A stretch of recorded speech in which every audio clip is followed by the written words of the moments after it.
Hey everyone, welcome back to our channel. तो इस video में हम लोग देखने वाले हैं न्यूप्लेसिया के फीचर्स के बारे में। न्यूप्लेसिया क्या होता है आपको पता है? न्यू का मतलब न्यू, प्लेसिया का मतलब ग्रोथ। न्यूप्लेसिया के हम लोग क्या देखने वाले हैं? फीचर्स को देखने वाले हैं। अगर आपसे कोई डेफिनेशन बोले क्या, what is the definition of the neoplasia, तो आप कैसे डिफाइन करेंगे? Uncontrol proliferation of the cells और द टिश्यू डेट। ठीक है ना, जो कि अपनी प्रॉपर्टी, निम्नलिखित प्रॉपर्टी उनके पास है। सबसे पहला प्रॉपर्टी है एनाप्लेसिया का। अब एनाप्लेसिया कहने का मतलब क्या होता है? Loss of the differentiation. Anaplasia कहने का मतलब क्या होता है? Loss of the differentiation. चलो लिख ही देते हैं, आपको साथ साथ में याद करते जाना है। पहला फीचर्स ये हो गया, लॉस ऑफ द डिफरेंशिएशन। और मतलब ये क्या है? एनाप्लेसिया जो रहता है ना, वो कहलाता है हॉलमार्क ऑफ क्या? मैलिग्नेंसी। मतलब हॉलमार्क ऑफ द मैलिग्नेंसी कहलाता है यहाँ तक, या फिर कैंसर कह लो, है ना। कैंसर वर्ड इस्तेमाल करते हैं या मैलिग्नेंसी। अगला हम लोग देखने वाले हैं एनाप्लेसिया के बाद मेटास्टेसिस। अगर मेटास्टेसिस हो गया तो हम कह रहे हैं कि मेटास्टेसिस कहने का मतलब क्या?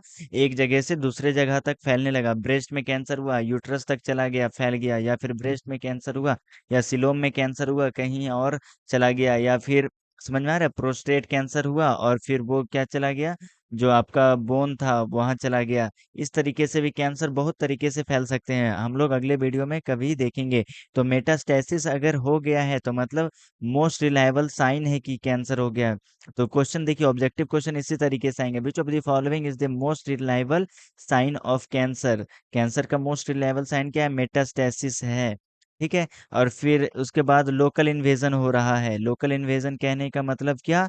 लोकल इन्वेजन कहने का मतलब सेल ग्रोथ किया, फिर बगल में भी इन्वेड कर गया। ठीक है ना, बगल वाले सराउंडिंग एरिया को भी ट्यूमरस सेल बना रहा है, तो लोकल इन्वेजन उसे कह रहे हैं। और लोकल इन्वेजन कहने का मतलब क्या? न्यूट्रिएंट्स जो आ रहा है वो तो कंपटीशन हो जाएगा। लोकल इन्वेजन यहाँ पर, यहाँ तक आपको समझ में आ रहा है कि नहीं आ रहा है, बताइए। बहुत बढ़िया। ठीक है, local invasion most reliable sign of the, फिर ये लोकल इन्वेजन जो कहलाता है second most reliable sign of the cancer. Second most reliable sign of cancer कहलाता है। और फिर और क्या देखने को मिलता है कैंसरस सेल में? कि वो रेट ऑफ ग्रोथ काफी ज्यादा हो जाता है। रेट ऑफ ग्रोथ जो होता है वो क्या होता है? काफी ज्यादा होता है। और क्या देखने को मिलता है इसमें? कि ये सेल्फ सफिशियंसी जैसा शो करता है। मतलब ट्यूमरस का जो सेल है सिर्फ न्यूट्रिएंट्स के लिए डिपेंडेंट रहता है, बाकी हर चीज वो खुद से परफॉर्म करता है, सारा चीज। ठीक है, वो अपना एपोप्टोसिस, क्या एपोप्टोसिस कहने का मतलब पता है ना? Programmed cell death. ठीक है, एपोप्टोसिस भी अपना खो देता है। यहाँ तक कोई शक वाली बात यहाँ तक नहीं है। बहुत बढ़िया, self sufficiency, loss of the apoptosis. फिर कैंसरस सेल में और क्या प्रॉपर्टी देखने को मिलती है? एंजियोजेनेसिस। एंजियोजेनेसिस, जेनेसिस कहने का मतलब फॉर्मेशन, एंजियो का मतलब ब्लड वेसल्स का फॉर्मेशंस। यहाँ तक समझ में आ गया। Loss of the apoptosis, angiogenesis, self sufficiency, rate of growth, local invasion, metastasis. और ट्यूमर सप्रेसर जीन जो होते हैं, ट्यूमर सप्रेसर जीन क्या होते हैं बताइए? जो कि ऐसे जीन है जो कि क्या करते हैं? ट्यूमर को सप्रेस करते हैं। कैसे? जब कोई मान लो पता चल गया कि ये सेल अब क्या है, ट्यूमरस या कैंसरस सेल बनने वाला है, तो क्या करेगा? G1S G2 फेज होता है ना सेल साइकिल का, बस इंट्रोडक्शन दे रहे हैं। तो जीवन में वो क्या कर जाएगा? क्यूट कर जाएगा। मान लो डीएनए में किसी तरह का डिफेक्ट आ गया, ठीक है ना, तो वो जीवन से क्यूसेंट करके क्यूसेंट फेज में चला जाएगा, G0 में चला जाएगा। और वहां पर क्या करेगा वो? डीएनए का मतलब इंतजार करेगा ताकि डीएनए रिपेयर हो जाए, ताकि वो अपना फर्दर सेल साइकिल कंटिन्यू कर पाए। यहाँ तक समझ में आ गया ट्यूमर से प्रेशर जीन्स के बारे में, है ना। और क्या है? एपोप्टोसिस, डीएनए का रेप्लिकेशन, लिमिटलेस डीएनए का रेप्लिकेशन। लिमिटलेस डीएनए का रेप्लिकेशन कहने का मतलब क्या? अब सेल धक धक धक धक धक धक धक धक क्या करते जा रही है? डिवीजन करते जा रही है, तो क्या कहलाएगा बताइए? लिमिटलेस डीएनए का रेप्लिकेशन। यहाँ तक कोई शक वाली बात नहीं है। अगला loss of the polarity. Polarity क्या हो जाता है? लॉस हो जाता है। कहने का मतलब क्या? कहने का मतलब ये है कि पहले मान लो ये बेसमेंट मेम्ब्रेन है, बेसमेंट मेम्ब्रेन के ऊपर अच्छे तरीके से क्या होता है? एपिथेलियल सेल हो गया, है ना, तो वो अरेंज रहता है। लेकिन ठीक है ना, एक अच्छे तरीके से अरेंज रहता है, लेकिन ठीक है ना। और फिर ये क्या होगा? रैंडम अरेंजमेंट होने लगेगा कैंसरस सेल के केस में। ठीक है, और फिर क्या होता है बताइए? और ठीक है, लॉस ऑफ द पोलैरिटी, फिर कॉन्टैक्ट इनहिबिशन।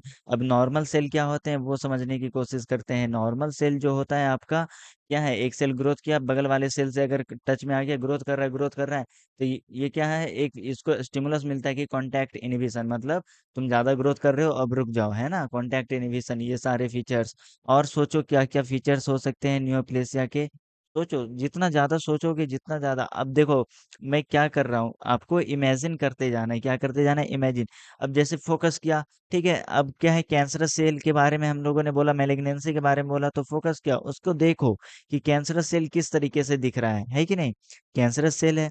ये सारे फीचर्स आ गए, एनाप्लेसिया, मेटास्टैसिस, लोकल इन्वेजन, ये सारे फीचर्स आ गए। तो आपको इसी तरीके से क्या करना है, पढ़ना है। आपको समझ में आ रही है मैं क्या समझाना चाह रहा हूँ? तो ये सारे थे फीचर्स। अब डेफिनेशन भी आप यहाँ पर लिख देना। डेफिनेशन क्या, अनकंट्रोल्ड प्रोलिफरेशन हो रहा है, अनकंट्रोल्ड सेल डिवीजन कर रहा है ना। तो ये सारी बातें यहाँ पर हो गई। आप चाहो तो इसमें और पॉइंट 13, 14, 15 जितना चाहो उतना लिख सकते हो। तो वीडियो को करते हैं यहीं पर समाप्त। वीडियो पसंद आया हो तो लाइक कर दें, शेयर कर दें, सब्सक्राइब कर दें। मिलेंगे हम आपसे अगले वीडियो में। Thanks for watching this video.